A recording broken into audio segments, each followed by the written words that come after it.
Dito tayo ngayon sa party na inorganize ni Governor Amy Marcos.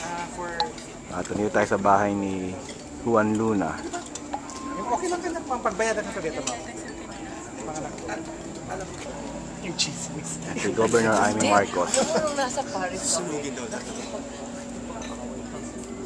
Si type yung word. Saka si Direk. Kasi there was another...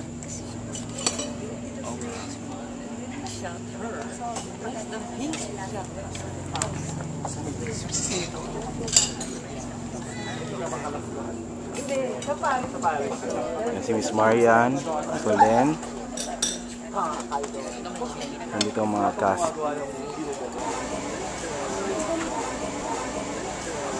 Dito tayo ngayon sa museum ni Juan Luna, kung saan yung mga paintings, yung mga gamit nila makikita. Nagkaroon ng isang tour yung mga artista ng Temptation Island dito.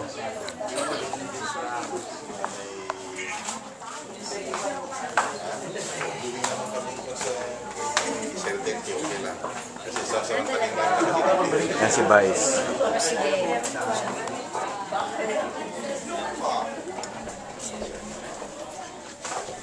The apartment or the house is one who stayed in Paris. So he's living with Mother Lisa.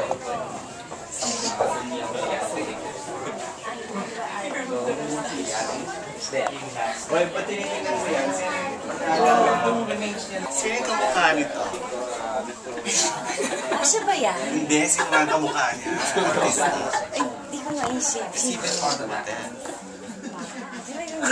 Blind eye. Hindi, walang bigote. Sige, tanggalin mo yung bigote. Yan ang rason ni Luna dahil Nasa lahi pala talaga. Bandol. Sino ba? Secret. Tanungin mo si Tom. Blind item. Sino? Itong artista, taga sa showbiz central na kanta. Diyan lang po, Ikaw yung exam. Asan si Sweet? Pero siya din yun. Siya to. Siya yung painter. Oh, ano? Hindi, si Jose Luna, yung kapatid niya. Ba't ganun? Di sila magkamukha. Sininyo po. Diyan lago. Di ba? So this one is a great violinist. Actually, he Kay made his idol name pala also. ng nanay. Ito sino to? Idol pala So, ng Dr. nanay Luna. ni Sweet. Sure. Yes. Brother Juan Luna. Actually, what is the about you? Kapatid sila. Yes, ma'am. So makikita niyo Pati medyo mami magkaiba. daddy isang ano. Ma'am, yung nakatingin dun sa babae is Juan Luna, yung nakatilikod is Jose Rizal, yung nasa gitna po was Dr. Ariston Nactil Bautista. The best friends sila. Yes, ma'am. Sila yung mga reformists natin during our Philippine War. Na-exiled lahat. Ay, I need. So, kaya papaparin mo na nandun sa... Oy, good night. Salamat ah.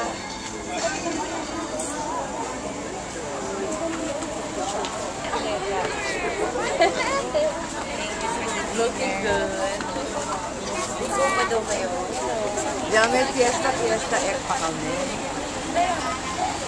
Thank you, guys. Ito na yung bahay ni Juan Luna. Tapos na kumain ng lahat, tapos nang mamasyal. So, naghahanda na para umuwi. Bye!